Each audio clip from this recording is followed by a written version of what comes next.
قالت وهي تبكي: ليتك يا أبي عوضت بعض القسوة والصراخ بشيء من الحنان، لكنت وفرت علي سنوات طويلة من الألم.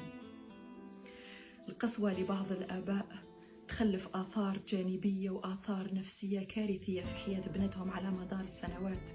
بنتك تقعد بحاجتك لو كان يكون في عمرها 70 سنة، بحاجة باباها يحبها ويحن عليها ويسقسي عليها ويكون سندها، بحاجتك تخمم فيها وما تبخلش عليها وما تقسيش عليها وما تأمرش وتنهي ومن تدخل الدار وانت تعيط، بحاجة باباها يكون حاضر في حياتها معنويا، واعيها ويفهمها ويعطيها من خبرته ويقولها الكلام المليح، باش غدوة ماشي أول واحد يقولها كلمة مليحة تروح موراه. إلا قلت لها نحبك وإلا حضنتها ما راحش تنقص من رجولتك ولا من كبريائك ولا من هيبتك، بالعكس راح تزيد تعزز ثقتها بنفسها وتزيد هي ثقتها فيك، راح تشاركك وتحكي لك وراح تعرف بلي انت سندها وبلي انت تاج راسها وبلي انت اللي تخاف عليها، راح تحترمك أكثر وتصارحك وتشاورك وتاخذ برايك. فيها من خبرتك في الحياة، علمها، قولها أنا تاني كي كنت قدك غلطت ودرت ديزيغاغ، هاي لك 1 2 3 باش انتي ما ديريش نفس الأخطاء، خذ بيدها وحن عليها. وتحية للآباء، الآباء الكلهم عطف وحنان وحب لولادهم.